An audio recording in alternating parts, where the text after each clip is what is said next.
Okay, Kathryn, how you doing? I'm great. Thank you so much for having me on. Oh my God, it's my pleasure. You're just one of those people that I think I don't get to see or talk to often enough. As you are the same for me too. Every time I see you, I laugh, I laugh, I laugh. And I think we need to spend more time together. Same, same. And it was like that right from the minute that I met you, which was Totally. years ago. Yep. And I met you at a retreat Oh, in the mountains. a retreat that I was going to under duress. Yeah, under duress. That's right, because it was going to be touchy-feely, and you were like, "Oh, I don't know about this I bullshit." hate that stuff. I hate that stuff. I Oh still my do. God, get in I touch with still do. your inner feelings, Kathryn. Sit Oh my still God. with it. Were you at the one? I had to go to a few of them. Were you at the one with the sound bowls? I had to. I was at the one with the sound bowls.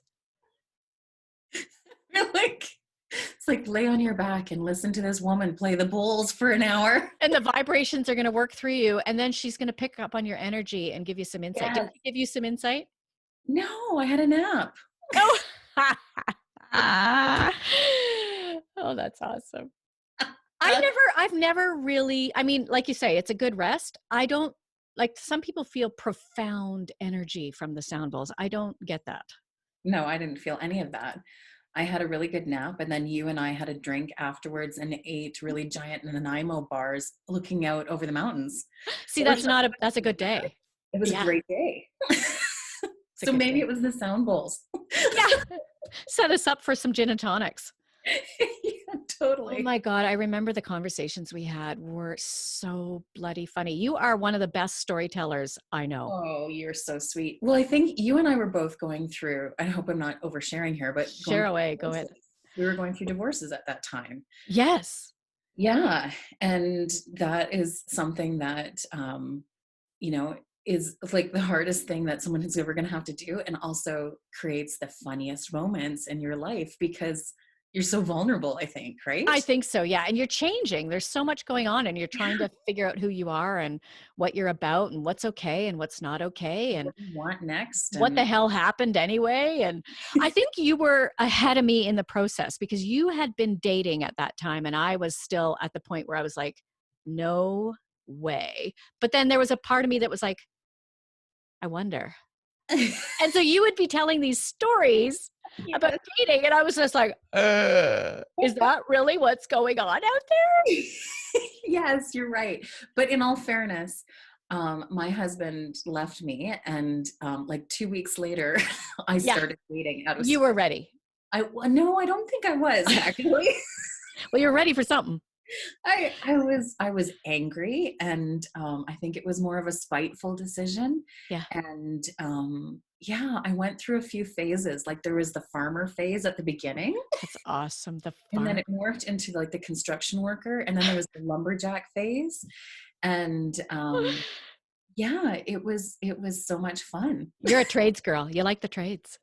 Well, you know what? I went through phases, and now I'm in a different phase now. I'm actually repartnered now. So I'm living with my partner. What? I know, 5 years out from my marriage ending, I'm now living with someone, and he just moved in the middle of a pandemic, which my brother said it's like lighting the buses on fire as you jump over them in a motorcycle. You're like evil Knievel. To start this during a pandemic in self-isolation, because we've not left the house, him and my two kids, for like 40 days. And so far so good, but I think we've hit the end of Netflix. I don't think there's anything else. We watched Tiger King. Like Oh, that's awesome. How'd you like it? I loved it. I was totally enthralled by it. And in fact, something I do with my team every morning is everybody has to say something. Like we take turns bringing something funny, just because things got so heavy at the office, and so we had to take turns bringing something funny. And then it started to be these Tiger King things because we were all watching it, and then we'd all watch the same episode at the end of every day, and then the next morning at our staff meeting we'd talk about it. That's awesome. And so the one guy, Drew, the one guy on our team, he came dressed as Joe Exotic one day, and it killed me. So all those pictures are on social media too. I saw those. I saw your Oh, screenshot of your Zoom meeting and this guy dressed as Joe Exotic, which was yeah. priceless. Yeah, like we just showed up and he showed up dressed like that and he looked just like him. And he is the exact opposite of this guy in real life. But man, we killed ourselves laughing. So, you got to do something fun. As my grandfather would say, if you don't laugh, you cry. Yeah, So, exactly. Well, I haven't watched all of it yet, and I don't know, I go through phases of just being angry that I share the planet with people like that, no. and then a fascination with the characters. I'm like, wow. And the fact that you can get a tiger for $2,000. You can't get a puppy for $2,000. This is and it's yeah, it's horrifying to me that these It's people are in charge of beings. yeah. Yeah, I know. I know. And like that, he had like 150 or something. It was ridiculous. Oh, and from a PR perspective, you must have loved his antagonistic approach to his nemesis. I know. Oh, Yeah, crazy. But you can see how people get involved in that stuff. it was insane. Yeah. Yeah, it was insane. And so And his music videos. I know. They crack me up though. Just Oh my God. no shame. Like just No, no. living the fantasy on screen. Sorry. Only you can do a video. I A should music video. I got to start doing that. I'm going to start doing some Only music videos. with sunglasses and a cowboy hat, Yeah, one leg bent up against a tree. I'll stand back out in the snowbank in the backyard and lip sync something. Have your tiger walk by. Have a tiger walk by. Yeah. Or me dressed as a tiger. Yeah. Oh my God. Okay. We know what we're doing after pandemic. Totally. We're totally doing this. Totally. Oh man. Yeah. So, yeah. So you've been watching so you're out of Netflix. So it's going well. He's living with you. Yeah, so far so good. Things are good. Does he have kids? Yeah, he does. He has 4 kids. I seem to find fertile people. Ooh, Oh, wow. be Yeah, careful. Be careful, man. they're the nicest kids. So I am really lucky. They're super nice kids. That's But awesome. yeah, it's but blended families in a COVID world is complicated. Even kids going back and forth, right? Like It is. it's new conversations that I wasn't expecting. But so far so good. And are you homeschooling, Mrs. Kolaczek?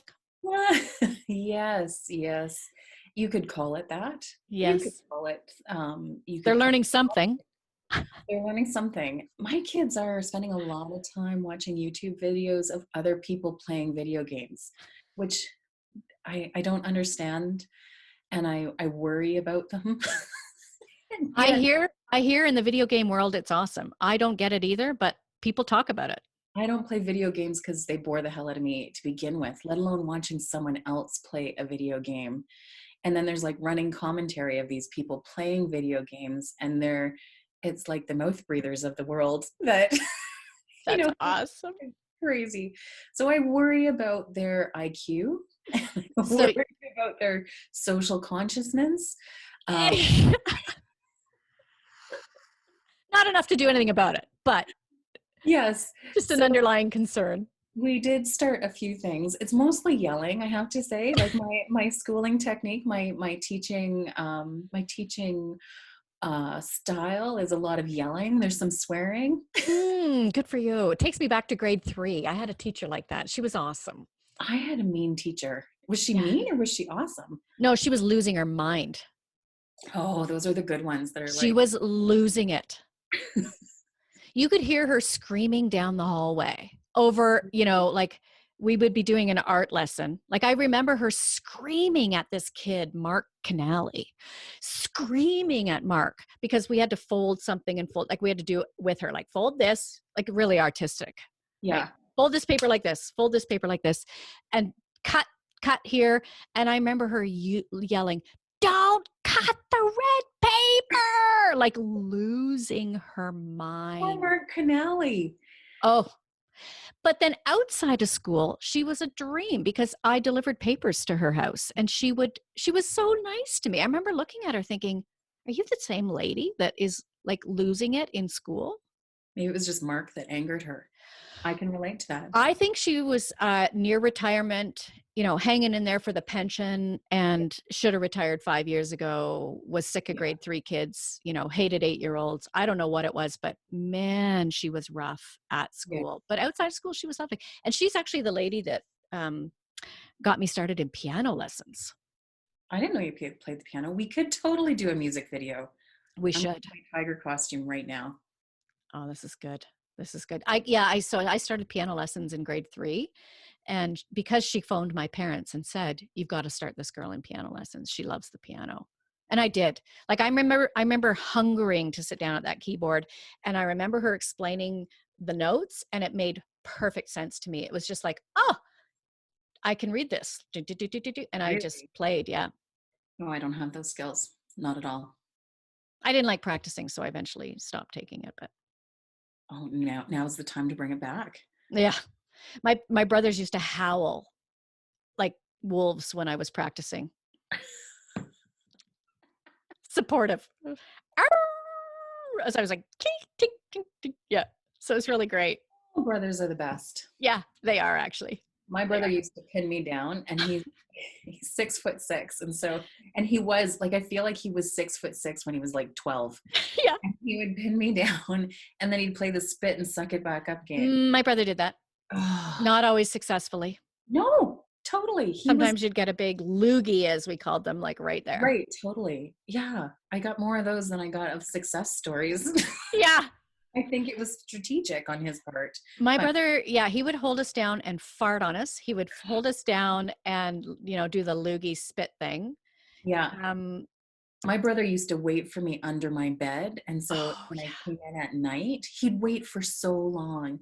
And then he'd grab my ankles and scare the living shit right out of me. Am Yeah. I allowed So to you grew say up in a that? safe home too, hey? Yes, totally. I totally get why you don't want to sit with your feelings, meditate, do the touchy-feely shit. I get it.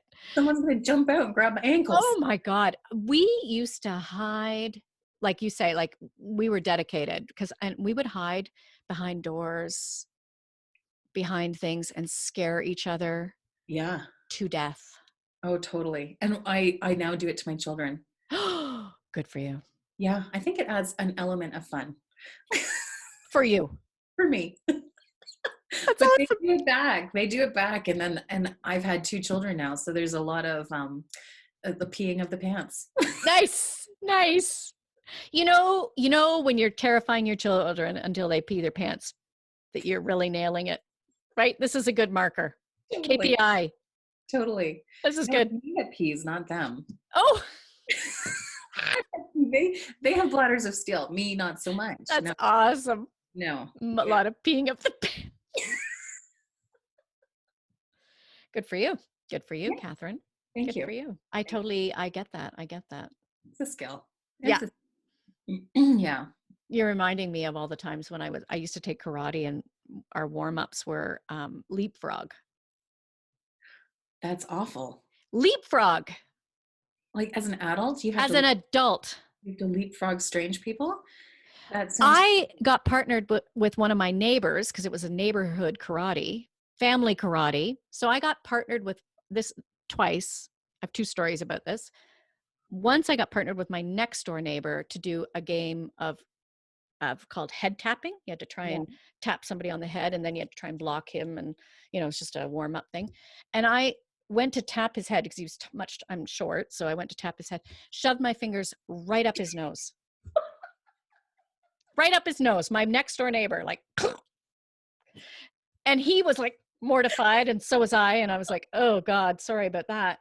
And then another time I got partnered up with a neighbor, and he was very tall. He was probably, like you say, 6'6" or whatever. And so he could only make himself so small when he crouched down to play Yeah. leapfrog. And I had to jump over this guy without peeing on him. Like, I was like, Oh, that's hilarious. I who don't have the thought up these or warm-ups? control for these kinds of exercises. I'm like, who came up with this shit? Like, I'm a middle-aged woman. This is not cool. Not cool. Anyways, that was my karate days. Oh, that's hilarious. Too funny. That's hilarious. So you're not into video games, but I've got to. Sorry? You've never penetrated my nose. I feel neglected now. Well, just wait until we get doing the videos. There's time. I can't do it right now. We're in pandemic lockdown, but I will come after you. Ah, I will come after you. So have you ever done artificial reality? Like if you've never done video games, have you ever done that? Like where you put no, the glasses on and no, no. I could get into that. Really? Yeah. I have no interest in any of that stuff. Really? No, no. I'm irritable when it comes to those kinds of things. I think you might like it. Okay, I'll try it. I'll try it with you. I went to a one of these big game places in Calgary, blah blah Yeah. blah. Try, and one of the options was to pay like $6 or something for an AR experience. And so you put the glasses on, and you've got these guns. And did you have to wear the harness like a diaper and then you swing from the ceiling at the same time? No, no, no, no, no. It's just like it was like a little something you wear over your shoulders to identify where your body is, and then you have these guns attached to your hands. Yeah. And you got to go through these different scenarios, and one of the scenarios was like these zombies on a boat or something. I can't remember what it was, but Boating zombies. boat zombies, you know how Oh, they are. God. Those zombies that yacht. The yachting the yacht crowd. And you got to shoot these things like I was back to back with my buddy that I was there with, and we were like shooting these things, and Fun. it was really fun. I had a date once. It was during the farmer phase, and one of the farmers took me to a shooting range. And when you first shoot a gun, I've never shot one before. You think, "Whoa, these are extraordinarily dangerous," Yeah. and then you gotta get the high of like, "Whoa!" And you get that moment of, "I could be Joe Exotic with my guns." Did you have the desire to shoot something living? No, I didn't. That would come. Um, Only my ex-husband. I shouldn't say that. That was just a joke. Zombie. That was Is he a just zombie? A yachting zombie? You don't really want to shoot your ex-husband. no. Fatally, not fatally anyway. I'm thinking about this. Maybe in the leg. Yeah. Just I a have zero flexible- desire to shoot my ex-husband. I know you've come way further than I have, even though you started later than I did. Like you were willing to go to his wedding and things, right? Like I still am. yeah, I'm not there yet. Well, I think there's a difference between being the leaver and the leavey. Oh, interesting. I think that leaves you feeling different. It's not without its complications. I mean, there's a whole set of issues that come with being the person who initiates the separation. Right. Um, but there's more choice in the matter. I think you have a higher level of maturity than I do as well. Oh, come on. I think you're giving me some credit there, but I, I've known him forever, right? I've known this guy since I was 13. We were good buddies before we started dating. that's impressive. I give you a lot of credit. I take the Bette Midler tagline model. Her business, I think it's called All Girls Production or something like that. And her tagline is, "We forgive, we don't forget." Well, yeah, but I mean, but he's always been really good to me. He's never done anything awful. Like he's a good guy. Yeah. Always treated me well. So I don't have any complaints there, right? So And I really can't complain when you hear the horror stories. I really can't complain either. no, but I get that you've got some resentment there. It's all good. It's all good. I think, yeah, a different situation, but yeah. So AR, I think you might like AR. Well, thank you. I will take that. And so, Kathryn, Yes, Maureen. I was looking at your website this morning. Yeah. And reading about your bio. And I was curious about this because I know you're an entrepreneur and I've seen you do presentations, which you are very, very good at. I attended your little webinar the other day. Oh, thank you. Did you? I didn't know that. Yeah. I tried to leave you a comment. The communication strategy one. It was the one where you were talking PR crisis. Okay. You were showing videos of different do's and don'ts. Yeah. You're so good at that. I love the way you use real life examples when you're presenting, by the way. Oh, thank you. I try to, because I think it makes things sink in a little bit more if you can see things in context. Yeah. And you've got great background on all the stories and what happened and why they did this. And I've seen you present 3 or 4 times now, and it's always excellent. Oh, thank you so much. You do such a good job of balancing professional professionalism and very authentic. People get to know you while they're listening to you too, because you're very real and funny, and we get to see who you are in that process too, which is really it's a talent. Well, thank you. This will be my 25th year as an entrepreneur.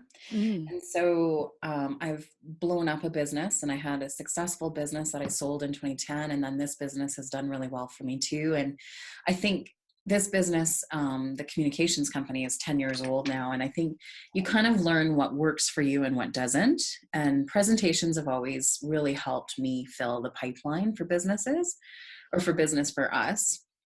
And it's just something I really like to do. I don't do much past the strategy for clients. Our team executes on the strategy that I help create. And you have to know what, like I said, you have to know what you're good at. And for me, it's the presenting part and the strategy part, and then execution. I'm too ADD to actually execute on anything. Me So too. my team executing on things, they're excellent at it. And I'm really lucky that I have a great team that has been around for a long time, and we're really solid together. And so yeah, I think it's a matter of figuring out what you're good at. And for me, the presentations is what I love to do. Yeah. I like meeting people, and yeah, thank you. And you are good with a microphone. Like, you are hilarious in front of a crowd. Oh, thank You're you. quick on your feet. You're witty. You're concise. I love the way you present. I do. I'm a big fan. Oh, thanks. Yeah. And I was curious though. I mean, I know that you've got a great business mind. I mean, you sat down with me. I went to that retreat. I've talked to you about this. Went to that retreat to build sort of a business plan. Like, what do I need to do with my business to make money? And I waited, like I kept looking for it all weekend through the singing bowls, You're busy etc. doing sound bowls, I was doing sound bowls. And then talking about your feelings. we sat down with a napkin, and you basically mapped out exactly what I needed to do on a napkin. You asked me about 5 questions. And you were like, blah, blah, blah, blah, blah, blah. Here's what you need to do. And it was so great. Like, you just have a brain for this stuff. You're like, well, if you need this much money, if you want to make this much money, you got to do, and this is what you could charge for this, then you need to do 10,000 of them. And so then typically you need, then 100,000 people in, blah, blah, blah, blah, blah, blah. So this is what you got to do. I was like, oh my God. Well, It I just think makes sense. I was lucky enough to blow up my first business. Mm, mm. And I think having that experience, as awful as it is you never make the same mistakes again once you've been through that kind of, first of all, humiliation. I felt humiliated by it. And once you've had a major business loss, I think you make choices very differently, and you think about business very differently.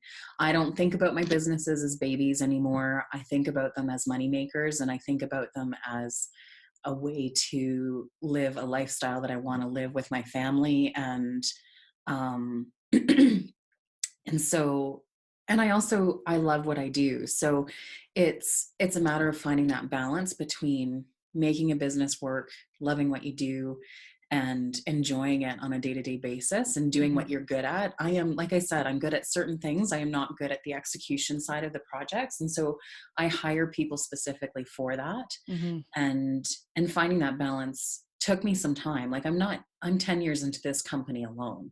And so, when you look at that, like it didn't come overnight or anything like that. So I appreciate you saying that. I still screw up on a regular basis, and I have my team is so strong right now. I have a really good financial team. I have a bookkeeper and I have an accountant that we meet. My bookkeeper and I talk constantly, but my accountant and I talk at least once a month, and go through all of our projections, go through our month, go through what's working, what's not. That discussion and that number orientation is really good to keep me on track.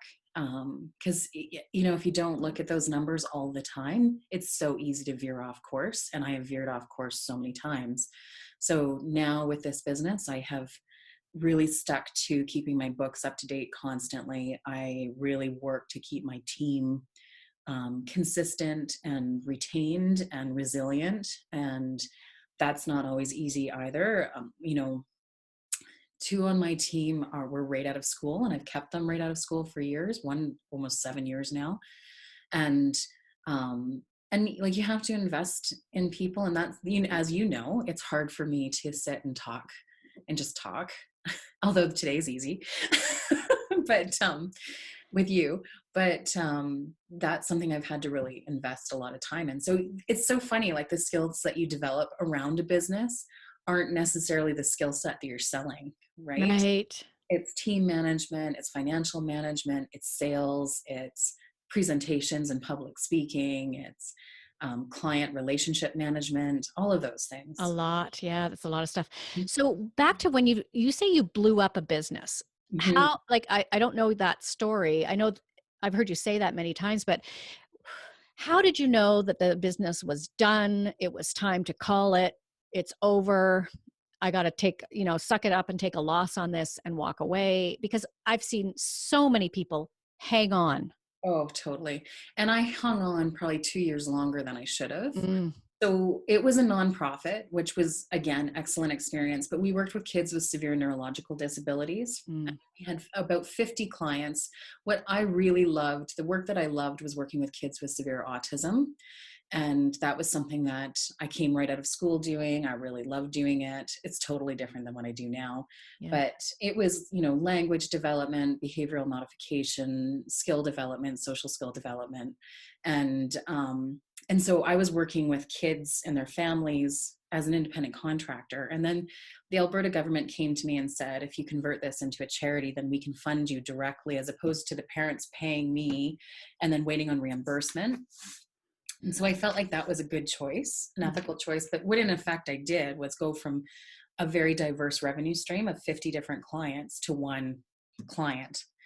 And at the time, the Alberta government was funding these at-home programs really aggressively. And then I was too naive to see the historical fluctuation of funding changes. Yes. And because I was like 22, 23 at the time. And so I thought, well, we're doing great work. Like, who's going to cut funding from kids with autism? But governments do. It Every became 4 years. Every 4 every years. 4 years it changed. And at a certain point, like, we had a contract, and then it switched to a moratorium on contracts, and then they were paying Mm. on invoices. But sometimes it would take 6 months to get paid on certain contracts that we're negotiating different things. And so cash flow was brutal. And um, I was too young to have I think I was too naive too, to have the skills to communicate well with my team about how that was working. And so they just felt this constant financial stress. Mm. And I felt responsible for it. And there was pieces that I was responsible for. But it was one of those things where I felt like my whole ego was wrapped up around being the executive director of that charity. And um, and so letting it go and choosing to walk away from that business was one of the hardest things I ever had to do. It was 6 weeks after I got married. I had to declare bankruptcy. It was a massive financial loss. Mhm. And my whole life was that business. I didn't have friends outside that business. I didn't have Gosh. relationships past my husband. And and so when you lose that, like, I make jokes about work-life balance because I'm a single mom, and I have a business, so there is not a lot of balance. But I do invest way more time in my friendships and my own personal hobbies than I ever did before, because when you lose it and you have nothing left, Mhm. you really realize what a mistake you've made. And I really felt that. I really felt that. Mm. It was a huge loss. And to this day, I think I am way more risk intolerant around business choices than ever before. I'm Mhm. I'm very cautious, even though I have a higher risk tolerance than most because I'm an entrepreneur. I'm very cautious about the investments that we make. I'm really cautious about partnerships. I'm really cautious about revenue diversification. I'm really cautious about never letting my guard down around filling my pipeline for sales. And that's, I run at a higher anxiety level than a lot of people. And I think that works to my benefit from a business side of things. Relationship wise is not the best. but it's, as much as it was one of the hardest experiences I've ever gone through in my life, but it taught me so much more than Yeah. anything ever could have. Any kind of MBA or anything like that, I feel like that business loss was the best thing that could have ever happened to me. It sounds devastating when you describe it. You were passionate about the work. You had 50 clients, you had staff, your ego was wrapped up in being the executive director of this business. You had such great successes. I mean, the government comes to you and says, we want to fund you. It's like, oh, success, like I did it.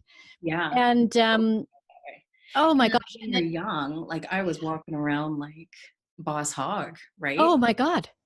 Oh, my ego was this size Boss, of cactus. boss hog. That's awesome. Boss hog. I totally, Oh, but it went to my head and I let it go to my head. And I was so wrong. I was so wrong about well, to how believe that you couldn't lose it, I guess, yeah. is the only part that was wrong. I mean, you did do all that. That's amazing. But you do, like, the things that I learned, like I was borrowing money from my parents to keep Mm, the cash flow going. And, I yes. kept thinking like, we just need to get to that next payment from at that time it was the government. And and I see entrepreneurs doing that all the time, like just holding on to a dog of a business. And it might be a great idea, it might just not be the right time, it might, you might have needed more money at the get-go to get it started. Like there's so many reasons businesses fail. But I see so many people holding on to a business because they're too deep and they can't let it go, because the shame is huge. There's so Yeah. much wrapped up in shame around that. And I think being able to disconnect from that is so important. Well, and you describe your whole social life is wrapped up in this business and these Oh, yeah. people too. And so to lose all of that, like you say, that is a blow. And good for you for walking away. Good for you for recognizing it and saying, okay, that's it. I'm out. This is Well, over. let me be clear. The decision was almost made for me. Like Okay. at a certain point, like our funding was cut. Like there was no revenue. And like we had 50 staff. We had to have one staff for every family. And so our payroll was like 100 grand a month. So God.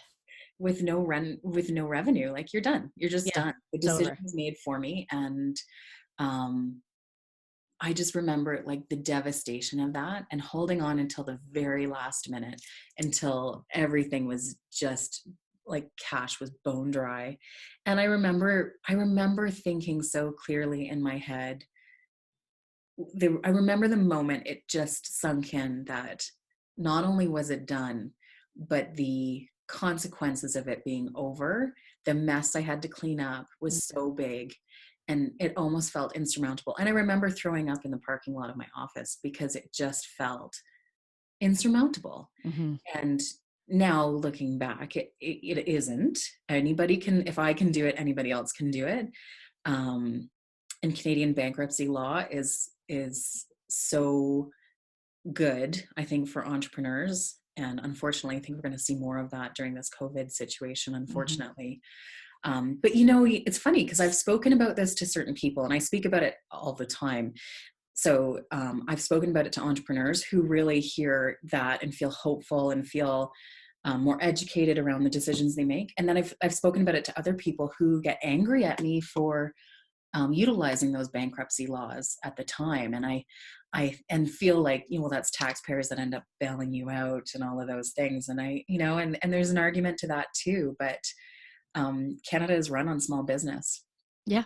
and running a business isn't easy. And especially today, like when I look at the situation we're in, it's a hard situation for a lot of people, and entrepreneurs need to be taken care of during this time. And I think our federal government, our provincial governments are doing everything they can, but this is an unprecedented time, and no one knows how to do this right yet. So it's going to be bumpy. It is going to be bumpy, but I've been overwhelmed with gratitude as I'm listening. First of all, I'm so impressed with our federal government, like Yeah. absolutely blown away by our federal government right now. Like I remember when Trudeau was first elected, and I remember, and then Trump was elected. And I remember thinking, okay, Say what you want about this guy, but he's a diplomat. Yeah. And right now we need a diplomat because Trump is a loose cannon, right? And we need someone with diplomacy skills. Yeah. So thank God we've got him there now. Then we went through, then we kind of handled all that, and we went through the, apologies to everyone and payouts to everyone. And I thought, what does this guy do? And he doesn't know what he's Yeah. doing. He's spending all our money. Like it's gone, it's Yeah. gone, it's gone. And here we are in crisis, and he is blowing me away again with his leadership. Daily communication, Yeah. daily. Yeah. From a crisis comms perspective, showing up consistently at the same time every day. And sometimes it's the same message. It's nothing new. It's just showing up and saying, here I am. Exactly. Yeah, I think you're right. And yeah, we have seen bumps, right? Like with politicians, we don't see anybody acting consistently through No. a whole term typically. Right. But in a crisis situation, you really see the people that shine. And I think when you look at Trump, and I could criticize him on multiple levels, Mm-hmm. but his inconsistency between taking care of the healthcare of the public versus taking care of the economy, that inconsistency has really damaged his credibility, I think, for a lot of people. Whereas with our federal government, I think they have taken steps on an almost daily basis to keep up with this crisis. Yeah. And keeping the health and welfare of the people as the first and foremost priority, I think has really been a successful and ethically the right choice. Well, it's very Canadian. It's very Canadian. It's very Canadian. And for a country with limited history, I think we've really shown ourselves to stick to that culture and continue with that. So, and the economic stimulus that he's putting in place and the supports that he's putting in place. And it's not perfect, but man, are we lucky to live in Canada now. Yeah. It's amazing to watch. Absolutely. I'm blown away. And I said to my kids, this is a historical event. You will remember this until you'll be 90 years old and you'll be remembering this. It will be the big event that shapes this cohort. Yeah. Like when you look at generational cohorts, and we talk about, the Berlin Wall coming down and, the Great Depression and blah, blah, blah. This is the thing that's going to shape the cohort that's coming through now, like in their formidable years. And of it, like, I think they'll be paying for this for a long time. We all will be. Yeah. And it's going to be an interesting thing. But, my grandparents were both displaced persons after World War II. My grandmother was Estonian. My grandfather was Polish, and everything they did, every meal we had was the context of the conversation. And I'm not sure that this will be the same thing, but I think this event will inform a lot of decisions that we make and who we are as people going forward. Great. I think in our children for sure will have that same information as they go forward. This will inform all of their decisions going forward. Amazing. Even how much toilet paper we keep in the house. Craziness. Craziness. The emotional responses that I'm seeing, the fear-based decisions that I see around me, it really makes me think about, I was talking to a friend yesterday who's experiencing some stress personally, as well as what's going on with COVID. And I talked to her a little bit about codependency, right? Because it's kind of where I spend my time. I talk about codependency and breaking the codependent cycle, and the sort of the 12-step base for the work that I do, and the parallels between what I've learned with working with my kids and moving through that, and what people need to employ now are so strong. And it makes me wonder about you. So when you left that business so many years ago, you walked away and there was devastation there, and you had to rebuild, right? You had to reevaluate, reflect, look at what matters. What am I going to do? And how did you move through that business, post-business phase and get back on your feet? And are there any parallels that you would see with what people need to do right now? That's a great question. I'm not sure. I still am unraveling how I coped during that time. And if I'm 100% honest, I remember thinking, I am worth more dead at this moment than I am alive because I had a life insurance policy. There's people out there thinking that, Kathryn. Yeah. And, and, you know, it's so funny because today's situation seems so much bigger than 2016. But I remember 2016, a guy in my office building that I had come to really like, and we hung out and went for lunch quite often, and we're just buddies. And he got in that same situation, and one day took his life. And I think a lot of people are in that situation. And so I remember having those thoughts, but we were so broke. Oh, we were broke. It was, my husband worked a nonprofit, Yep. and I felt like I had no skills. I felt like I had no place to go. I felt like I couldn't do anything.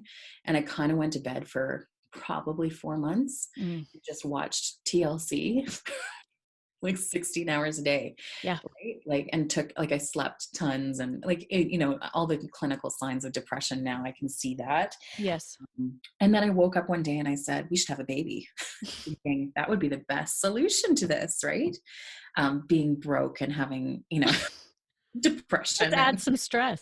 But it's funny. I continue to see counselors and things like that, and I was talking to a counselor about that recently, and she said, it's funny that you say that you did that, because teenage girls who feel really isolated are typically the ones who have pregnancies in their teenage years. Yes. And she said, when you felt so isolated, because my husband felt, um, and I don't want to speak for him in this situation, but I think he married someone who was boss hog, making great money. And from the outside, it looked great.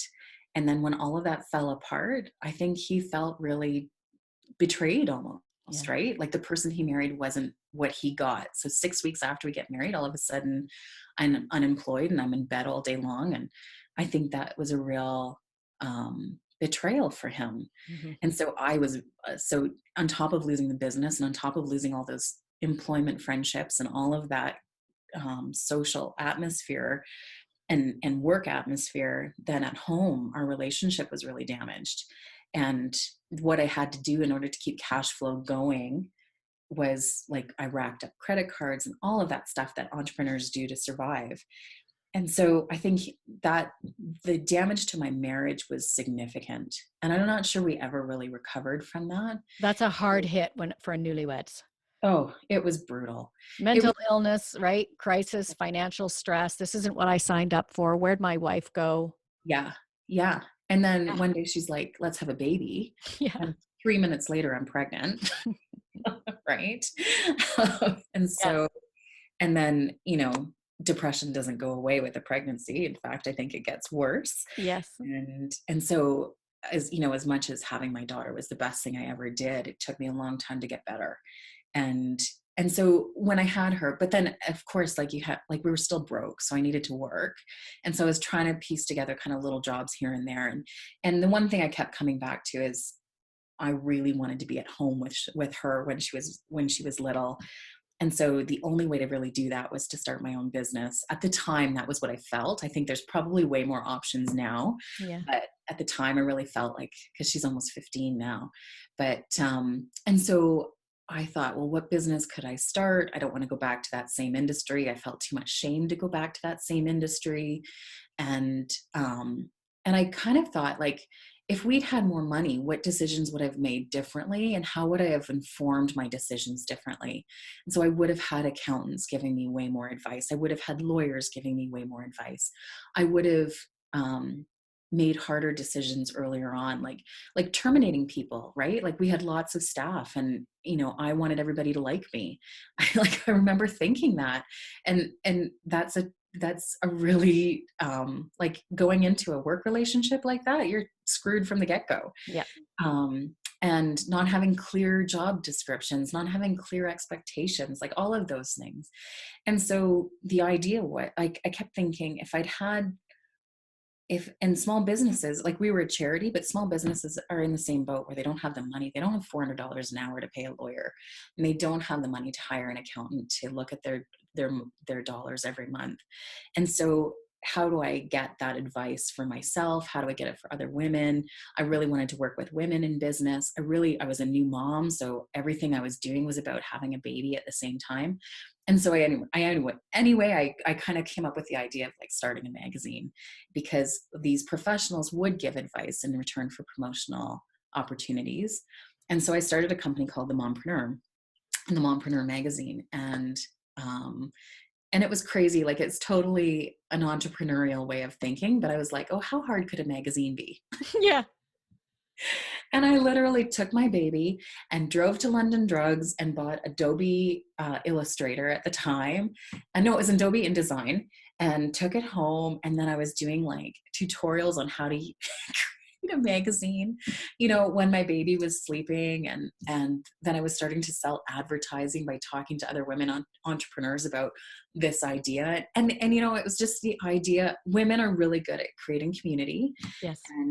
and talking about their feelings and being vulnerable about how hard it is to be a mom and to juggle a business at the same time.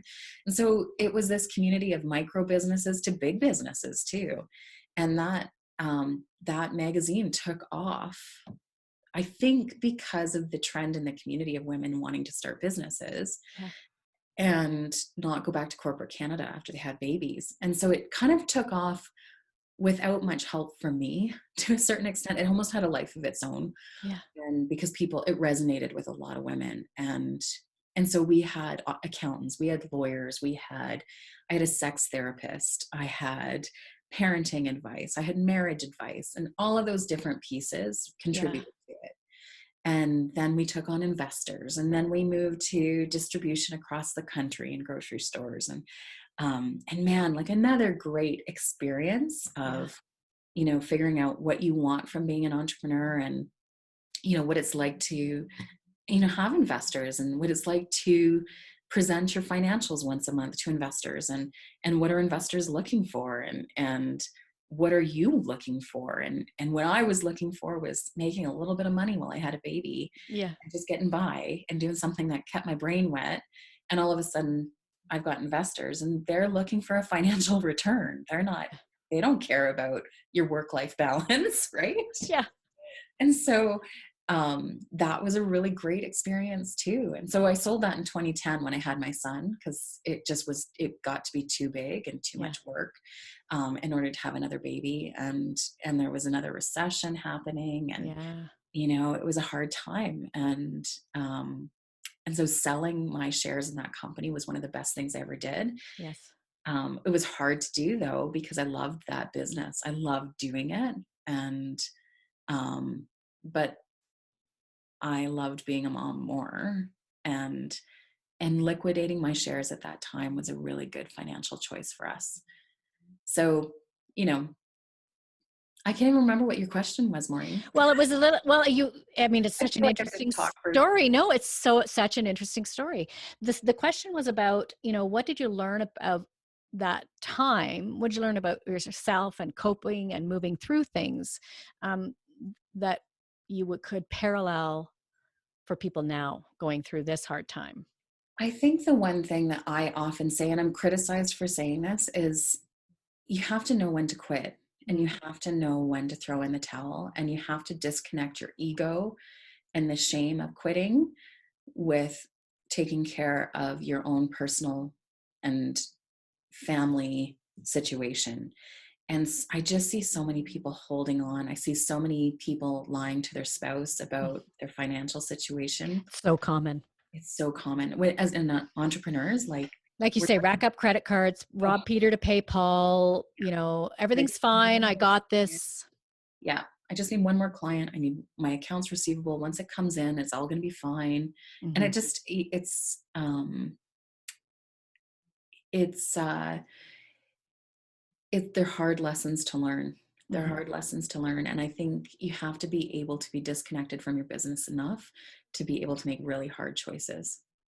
You know what I also heard you say, and I'm hearing this a little bit now because I help people who are, struggling with mental health issues, right? Or Mhm. families who are struggling with mental health issues. And so people have been reaching out to me for some interesting things at this point, not necessarily things that I do, Yeah. but they're just not sure where to start. And so Right. always open to that.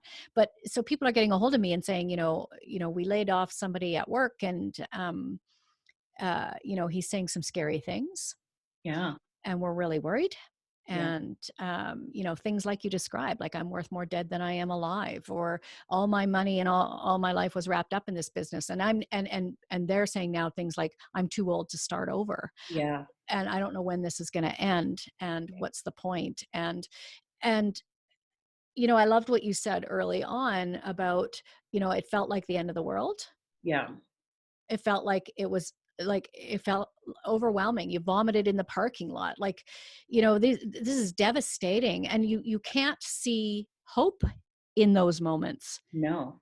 Yeah. This is too big. The shame, the hopelessness, like you say, It's all consuming. Like it you is, it's can't. overwhelming.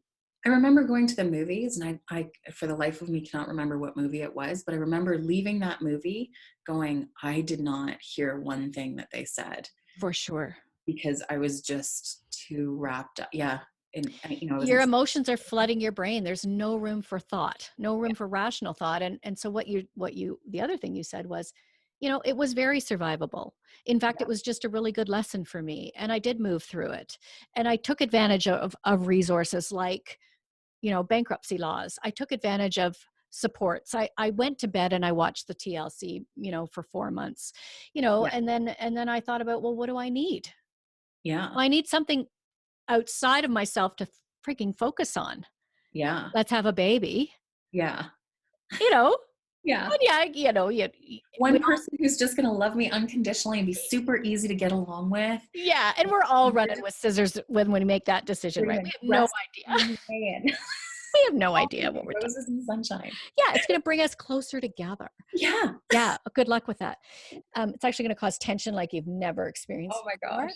Oh my But gosh. yeah, and so, but I mean, you did what you needed to do, one day at a time.